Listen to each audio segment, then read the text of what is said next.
All right. So welcome to our From the Armory series.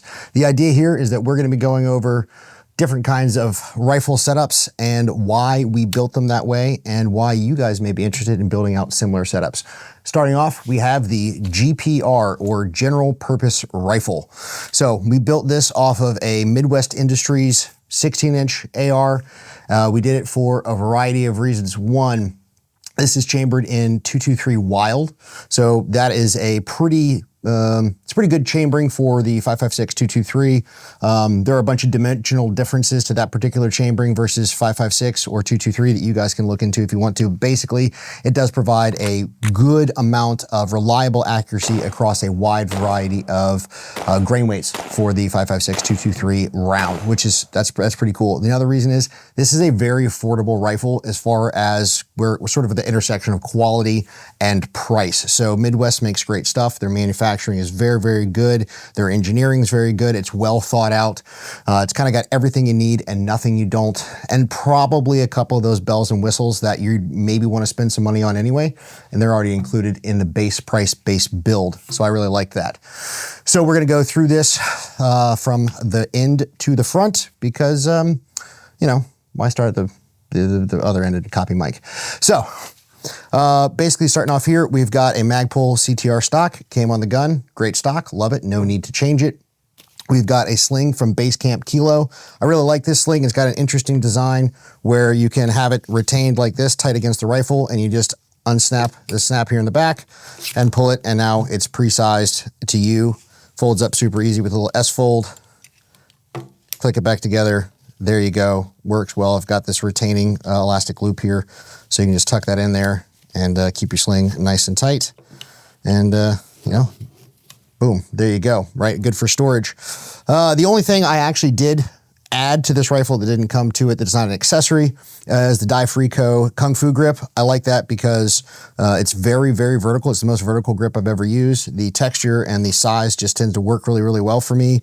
A little while ago, I broke my arm in two places. I've got a plate in there. It's still not back to full strength. And for me, just the way that sits when I'm actually, you know, indexing the weapon and addressing the weapon, it just, that angle works way better for me. It's much more comfortable. So I really dig that. That came with a Magpul grip on it, which is totally fine. You know, if you don't want to spend the extra couple of bucks for that. It does ship stock with a 45-degree safety. Big fan of 45-degree safeties. And it's got their trigger in it, which is really, really nice. Like this is a shockingly good trigger for a gun that's below 1,200 bucks. And then moving up, we've got a JagerWorks mount. As you can see here, this is only half the mount. We're not running a laser on this particular build because this is sort of your, you know, every man's do-it-all kind of rifle. And so a lot of people cannot afford night vision and lasers, and that's not necessarily something you have to have. Obviously, it's a great force multiplier. If you can afford it, for sure, buy it, train with it. But it's a great JagerWorks, makes a great mount. And the reason I use this is because all I have to do if I am going to upgrade this in the future, same mount, it comes together with the diving board piece in the front. So I literally, you know, pull this off, flip it around, put that diving board on there, throw the laser on there with a pressure switch, and you're set up. So you're not really changing too much. You could probably do that in about 5 minutes. Moving forward, we've got a standard mil-spec MPI bolt carrier, full auto bolt carrier, which is great, standard buffer. This is a mid-length gas tube, gas system, which I really like. The gun is a little over-gassed, but they do that, I believe, just again, because you're gonna be shooting, they can't tell what kind of ammo you're gonna be shooting, right?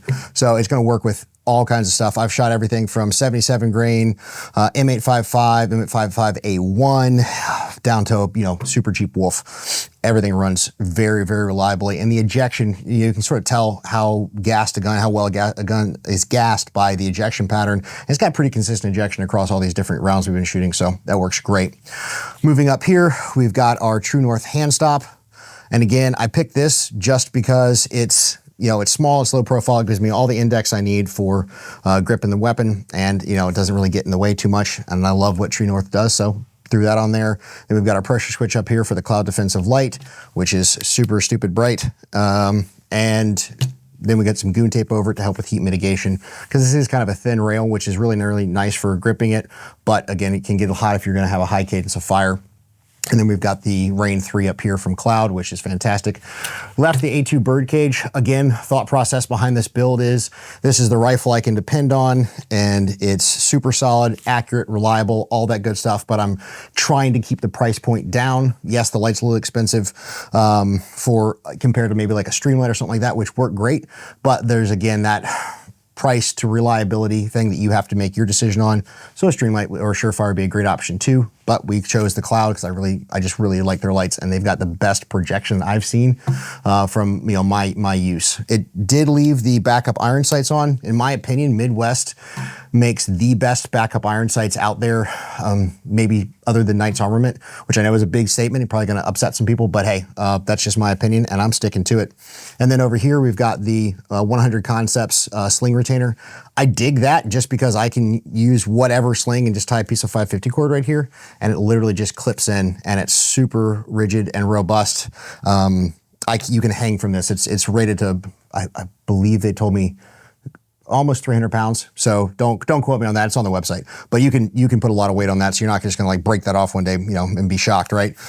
And then the last thing I want to talk about with this rifle and this rail is the rail itself, right? So it's got M-LOK up top, and I dig that. So you can't see it because it's under the goon tape, but if you look right here, maybe you can see it inside profile. I actually just used a quick attached piece of rail from Sylvan Arms, and I literally just snapped it right in. So they make a quick attached piece of rail. You literally squeeze it, the buttons on either side, and it snaps right into M-LOK. And so you may not want to use that for something that needs to hold 0, but for this kind of thing, if I want to take this off and maybe switch the light over to this side and use the rear pressure pad on the light only or something like that, or I need to take it off or whatever, it's just super easy, and it's even faster than normal M-LOK, which isn't hard. The other thing I like about this design is that, like I said, the rail's narrow, but removing all this extra Picatinny where you normally have it up top does save some weight. And they've got a little bit here on the next to the receiver. So if you needed to maybe have like a clip-on night vision or thermal or something like that, if you're going to run that, it's there if you need it. But otherwise, this rail is super slim, and it just works great. It's got, M-LOK all the way around it like the clock. And yeah, it's fantastic. Oh, and I forgot to mention, it does have the Radiant charging handle. Which again, maybe a lot of guys are going to upgrade their charging handle, so you don't need to do that. Ships with the gun, which is fantastic. Overall, we've had a really good experience with this gun. We've probably only got, I think I've got maybe 300-400 rounds on this gun so far after zeroing it. So not a ton for sure, but I do believe in Midwest. I trust the brand in general, and I believe this gun is going to run pretty well. And there's a lot of good data out there for people who've been buying the rifles for a long time. So it's one of those things where, I believe in the brand in general, even though I haven't had a ton of time on this rifle. So guys, that is our GPR build, first in the From the Armory series. I hope you enjoyed it. I hope you gave some ideas on how to maybe build a super reliable, accurate enough weapon that is not going to break the bank. That is the idea behind this general purpose rifle build, sort of everything you need for a reliable gun that sort of can do it all. Small enough, light enough, I can do CQB if I have to, but 16 inches is going to get me all the way out there for the practical distances I'm going to be shooting with this optic and where we live anyway with 5.56. So, you got any comments, questions, put them down below. Let me know your thoughts. Let me know what you put on your guns. Thank you so much for watching. Train hard, live free. See you next time.